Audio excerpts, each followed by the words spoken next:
ভৌতিক ও রোমহর্ষক গল্প দিয়ে সাজানো আমাদের নিবেদন whisper in suspense. Whisper in সাসপেন্সে আজকে আপনাদের জন্য রয়েছে নতুন বৌঠানের কোপ। কে নতুন বৌঠান, কার গল্প আসতে চলেছে আজ? আর আসতে চলেছে আজ আরও একজন, যার সাথে পরিচয় করাবেন আমাদের কথক। তিনি হলেন ভৈরব ঠাকুর। কি আপনি তৈরি নিশ্চয়ই? তাহলে শুনতে ভুলবেন না আমাদের আজকের নিবেদন নতুন বৌঠানের কোপ। শ্রীচরণেশ্বর দাদা, আমার প্রণাম লইবেন।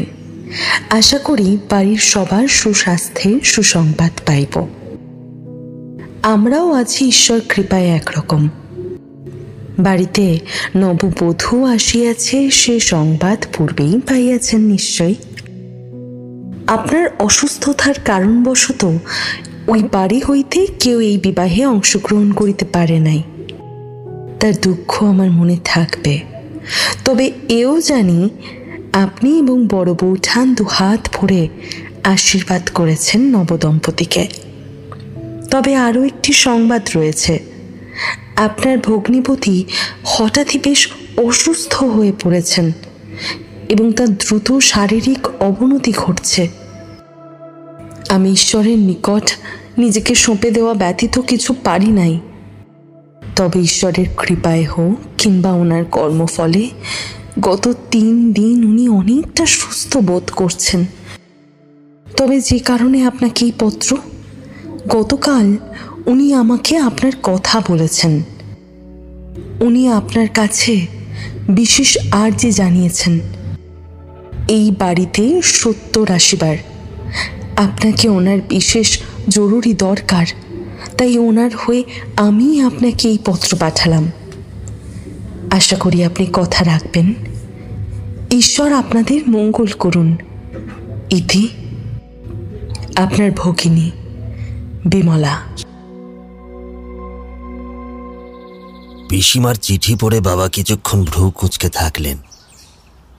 তারপর দেখলাম তিনি বেয়ারাকে হুকুম জারি করলেন। অতএব কাল ভোরেই তিনি রওনা দেবেন খুলনার উদ্দেশ্যে। তবে মা চিঠির বিষয় আপাদমস্তক বাবার থেকে শুনে জেদ ধরলেন যে তিনিও যাবেন, অবশ্যই সঙ্গে আমরা। আমাদের মনটা সঙ্গে সঙ্গে কেমন গদাই মোদকের রসগোল্লার মতো টইটম্বুর হয়ে উঠল। ওখানে গেলে নতুন বৌঠানকে তো দেখতে পাবই, তার সাথে মন্ডা, মিঠাই, গাছের আম, ইলিশ, আরও কত কি। যথাসময় ভোরে আমরা বেরিয়ে পড়লাম। তখনও সূর্য ওঠেনি ঠিক করে। একটা পালকিতে আমি, মা আর বোন সরসী, আর একটাতে বাবা ও বড় দাদা। আমাদের পালকি যখন পিসিমার বাড়ি পৌঁছল তখন বেলা গড়িয়েছে। সূর্য অস্তাচলে যাবার প্রস্তুতি নিচ্ছে। পিসিমা নিজে সদরে দাঁড়িয়ে আমাদের অভ্যর্থনা করে অন্দরমহলে নিয়ে গেলেন। বিয়ের অনুষ্ঠান যে সদ্য মিটেছে তা ভিতরের সাজসজ্জা, আবহাওয়া দেখেই টের পেয়েছিলাম। এমন সময় একটি লাল টুকটুকে বেনারসি পরা কিশোরী মেয়ে নেমে এলো উপর থেকে। তার এক মাথা ঘোমটা। পিসিমা পরিচয় করালো। বুঝলাম এই আমাদের নতুন বৌঠান। মায়ের অনুরোধে নতুন বৌঠান ঘোমটা তুলল খুব অল্প সময়ের জন্য হলেও। তার সেই রূপ আজও আমার মনে গেঁথে আছে। কিন্তু সদ্য বিবাহিত বউয়ের মুখ আমি কখনো এতটা গম্ভীর দেখিনি। কেন জানি না মনে হলো সে বিন্দুমাত্র খুশি নয় আমাদের এই আগমনে। সেদিন রাত্রে বাবা পিসে মশাইয়ের সাথে কথা বলতে গেলেন। আমি আর কৌতূহল ধরে রাখতে না পেরে দরজার আড়ালে দাঁড়ালাম তাদের কথা শোনার জন্য। এমন কি প্রয়োজনে জরুরি তলব জানিয়েছিলেন পিসে মশাই তা জানতে আমার কিশোর বয়সের কান উৎগ্রীব হয়ে উঠল। শুনলাম পিসে মশাই খুব ক্ষীণ গলায় বলছেন, অভিশাপ অভিশাপ বয়ে এনেছি শশধর। যে এসেছে সে গ্রাস করতে এসেছে আমাদের। তুমি তুমি বাঁচাও, বাঁচাও আমার পরিবারকে। বলতে বলতে উত্তেজিত হয়ে উঠলেন তিনি। বাবা কোনো রকমে তাকে শান্ত করে ঘর থেকে বেরিয়ে গেলেন। আর ঠিক তখনই আমার চোখ পড়ল ঘরের অপর প্রান্তের দরজায়। সেখানে আমারই মতন কান পেতেছে আরো একজন নতুন বৌঠান। তবে তার চোখ সোজা পিসে মশাইয়ের ওপর, আর সেই চোখ দিয়ে যেন ঠিকরে বেরোচ্ছে রাগের আগুন। আমি আর দাঁড়ালাম না সেখানে। সেই রাত্রে খুব অদ্ভুত একটা স্বপ্ন দেখলাম। নতুন বৌঠান ঘুমন্ত পিসে মশাইয়ের পালঙ্ক ধরে দাঁড়িয়ে আছে। তার দৃষ্টি পিসে মশাইয়ের বুকের ওপর। অদ্ভুত গা শিউরে ওঠা জ্বলন্ত দৃষ্টি দিয়ে সে এফোর ওফোর করে দিচ্ছে পিসে মশাইয়ের হৃদয়, আর হাত বাড়িয়ে তুলে নিচ্ছে রক্ত মাখা সেই হৃদয়। তারপর সেখানে দাঁড়িয়ে কেমন হিংস্র জন্তুর মতো লোলুপ দৃষ্টিতে তা খাচ্ছে। আমার ঘুমটা ভেঙে গেল, আর ঠিক তখনই শুনতে পেলাম পিসিমার আর্তচিৎকার। আমি প্রচন্ড ভয় গুটিয়ে গেলাম এক মুহূর্তের জন্য। মনে হলো যেন স্বপ্ন সত্যি হয়ে উঠেছে। এর পরের ঘটনাগুলো খুব দ্রুত ঘটে গেল। পিসে মশাইয়ের ঘরে যখন আমরা সবাই গেলাম, তখন আমার দেখা সেই স্বপ্নের মতনই দেখতে পেলাম নতুন বৌঠান পালঙ্কের শিওরে দাঁড়িয়ে। কিছুক্ষণের জন্য কেন জানি না মনে হলো সে আমার দিকে তাকিয়ে সামান্য ঠোঁট ফাঁক করে কৌতুকের হাসি হাসল। গায়ে কাঁটা দিল আমার। পিসে মশাইয়ের মৃত্যুর পরে এই প্রকাণ্ড বাড়িতে কেমন থমথমে মৃত্যুর ছায়া নেমে এলো। আমরা থেকে গেলাম আরো কিছুদিনের জন্য। তবে ওই কয়েকটা দিনে অনেক পরিবর্তন ঘটল আমার চিন্তার। সবাই আস্তে আস্তে নিজেদের ছন্দে ফিরছে। শুধু পিসিমা কেমন একটা হয়ে গেছেন। আর নতুন বৌঠান সে তার একা হাতে বাড়ির সমস্ত দিক সামলিয়ে রাখল। ইতিমধ্যেই আমাদের সাথে তার ভালোই আলাপ হলো। তার মিষ্টি গলার গান শোনালো একদিন সে। প্রায় ভুলেই গেলাম সেই স্বপ্ন কিংবা তার বিষয়ে আমার ভাবনা। সেসব মনে করলে লজ্জা পেত। ইতিমধ্যেই পিসিমাকে নিয়ে বাবা চিন্তিত হয়ে উঠলেন। তাই তিনি ঠিক করলেন পিসিমাকে আমাদের সাথে কয়েকটা দিনের জন্য আমাদের বাড়িতে নিয়ে আসবেন। তাই হলো। কিছুদিন থাকার পরেই পিসিমা জ্বরে পড়লেন। কিন্তু তার মধ্যেও তার মন যেন উতলা হয়ে উঠল নতুন বৌঠান, বড় দাদা আর খুলনার বাড়ির প্রতি। এদিকে বাবা মশাই দৃঢ় প্রতিজ্ঞ এই শরীরে পিসিমাকে কিছুতেই যেতে দেবেন না। অতএব আর কি, আমার উপর দায়িত্ব বর্তালো খুলনায় গিয়ে সকলের খবর আনার। ইতিমধ্যেই অনেক চিঠি খুলনার বাড়িতে পাঠানো হয়ে গেছে, কিন্তু কেউ কোনো উত্তর পাঠায়নি। আমি একদিন নির্দিষ্ট করে খুলনার উদ্দেশ্যে রওনা দিলাম। আর তারপর যখন সেখানে পৌঁছলাম,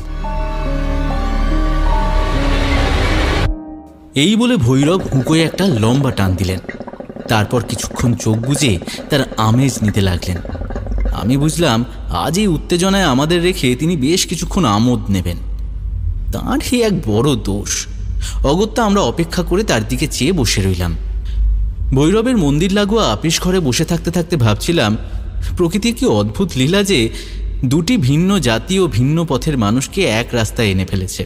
আমি সামান্য কর্পোরেট চাকুরিজীবী, আর আমার সামনে বসা ভৈরব একজন ব্রাহ্মণ পুরোহিত, যার শাস্ত্রীয় জ্ঞান অপরিসীম। তবে তিনি আশ্চর্য এক চরিত্র, আমার দেখা অদ্ভুত দৃঢ় ব্যক্তিত্বশালী মানুষ। এই মেরুদণ্ডহীন সমাজে যিনি স্পষ্টভাবে নিজের চাহিদা রাখেন সামনের মানুষটির কাছে। যার বিষয়ে এত গুণমুগ্ধ আমি, তার সাথে কিভাবে আমার পরিচয় তা অবশ্যই আরেকদিন আরেকটা আসরে বলবো।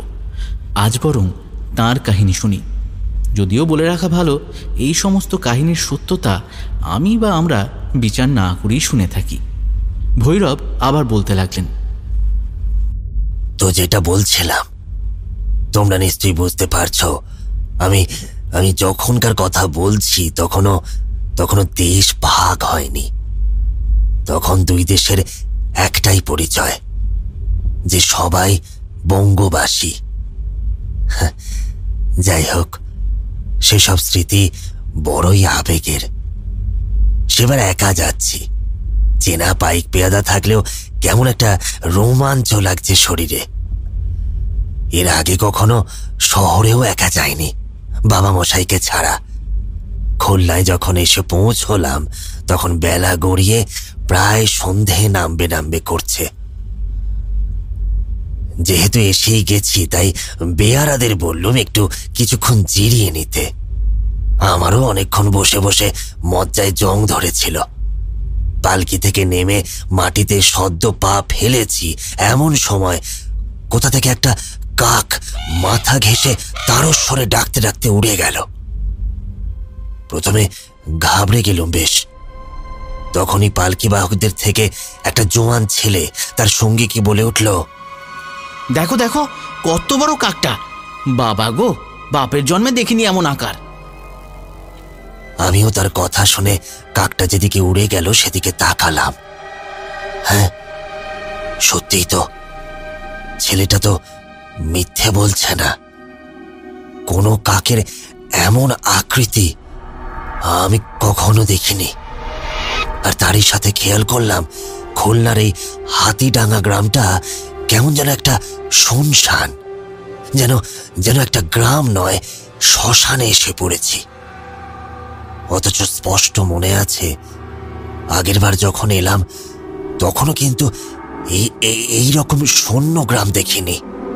অন্তত একজন মানুষ তো থাকবে।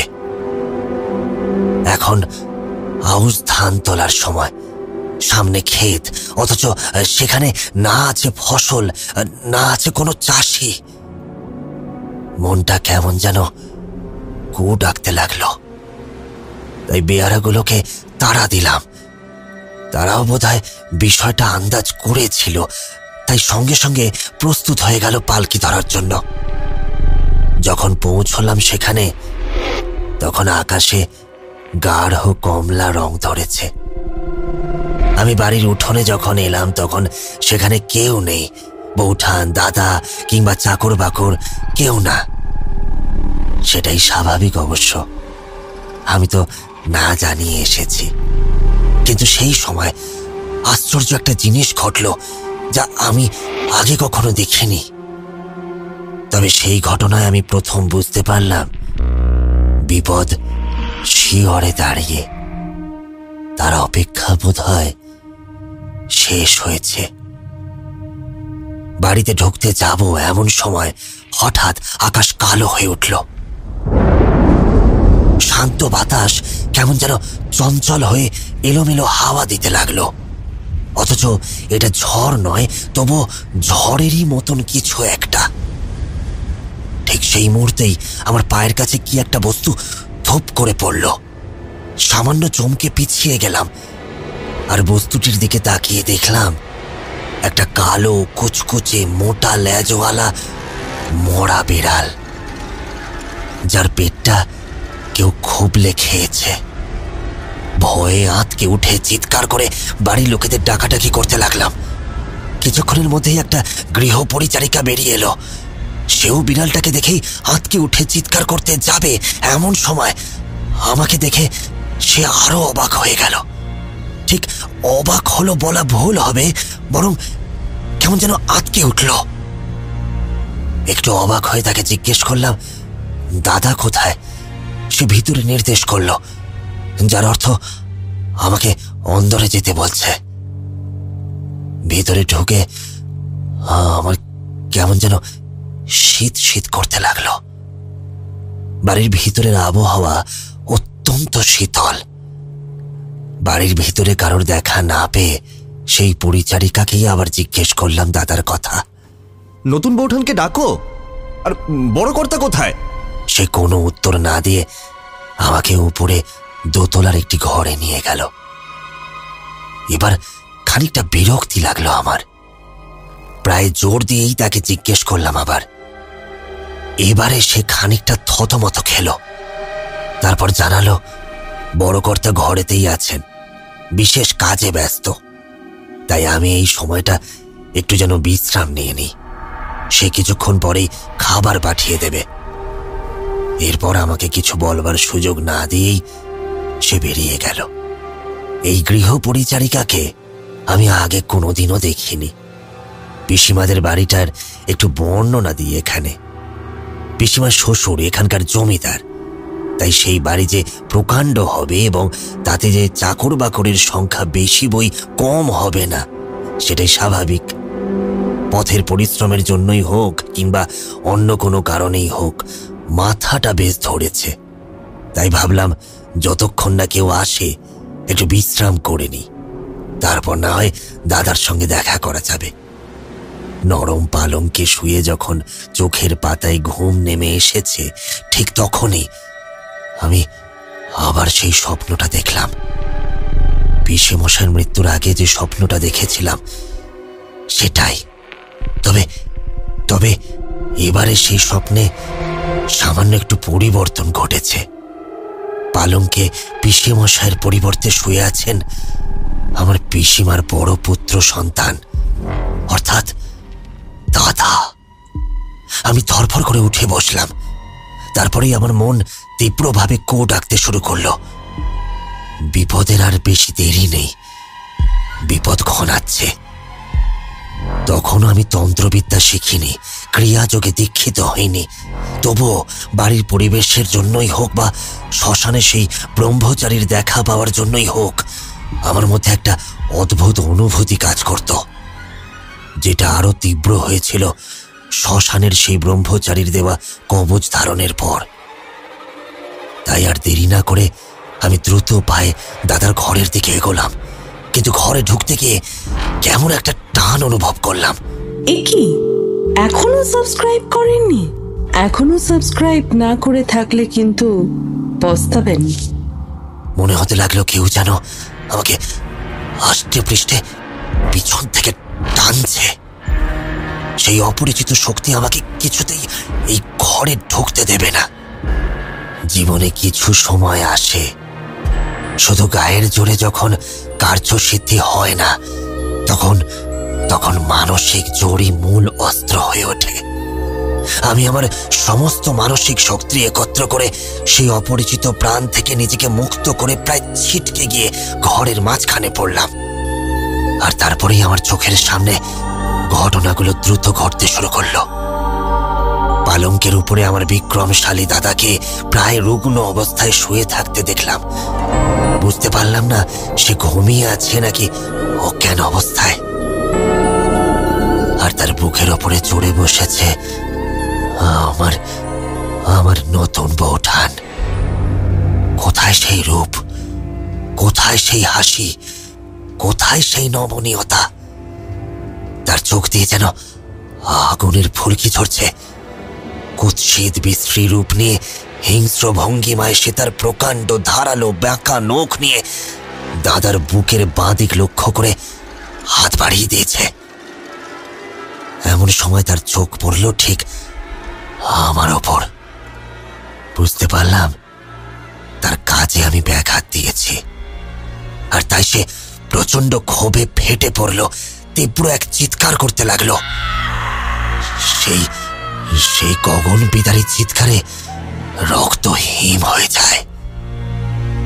আমার ঠিক কি হলো জানি না, সেই মুহূর্তে কে যেন আমার উপরে ভর করলো, আর তারপরেই আমার হাতে থাকা কবচটা এক টানে খুলে আমি তার কপাল লক্ষ্য করে চেপে ধরলাম। চিৎকার এবার যেন 2 গুণ, 4 গুণ, 6 গুণ বেড়ে গেল। সেই চিৎকারে আমার মনে হলো আমার কানের পর্দা এবার ফেটে যাবে। আর তখনই দেখলাম সেই পিশাচিনী রূপে নতুন বৌঠানের দেহ কেমন বাতাসে ঠক্কর লেগে বালি উড়ে যাওয়ার মতো হাওয়ায় মিলিয়ে গেল। এই দুর্যোগের রাত্রির পর পাশের গ্রাম থেকে বুদ্ধি ডেকে দাদার চিকিৎসা শুরু করলাম। আর সমস্ত ঘটনা জানানো হলো বাবা মশাই ও পিসিমাকে। দাদা সুস্থ হবার পরে একদিন সন্ধ্যাবেলায় উঠোনে আমি আর দাদা বসে আছি। এমন সময় দাদা আমাকে জানালো ঠিক কি ঘটে গেছে এই কদিনে। পল্লব বলে দূরের একটি গ্রামের জমিদার বাড়ি থেকে এই সম্বন্ধ এসেছিল। প্রথম কেউ কিছু বুঝতে পারেনি, তবে আস্তে আস্তে গ্রামে কেমন মহামারীর মতো মানুষ মরতে লাগলো। তবে যখন পিসেমশাইয়ের সময় হলো তখন পিসেমশাই বুঝতে পারলেন আসল ঘটনা। তবে সে মুহূর্তে বেশ দেরি হয়ে গেছে। দাদা পরে বুঝতে পেরে যখন শ্বশুর বাড়িতে গিয়ে সমস্ত ঘটনা বর্ণনা করলো, তখন সে বুঝতে পারল পল্লবপুর বলে আসলে কোনো গ্রামই নেই। আর জমিদার তো দূরের ব্যাপার, কিন্তু বাড়িতে এসে সেই পিশাচিনীর কোপে পড়তে বেশি সময় লাগলো না। পরে জেনেছিলাম এই শ্রেণীর পিশাচিনী মায়া তৈরি করে সংসার করতে চায়। তবে হৃদয়ের পিপাসা এত বেশি তাদের যে মানব সংসার করা তাদের সম্ভব হয় না। তাই স্বভাব থেকে তারা বিরতও থাকতে পারে না। এদেরকে কুলতি বলা হয়। আজকের মতন গল্পের আসর এখানে শেষ। তবে পরবর্তী গল্পের জন্য আমাদের বেল আইকন ক্লিক করে রাখুন।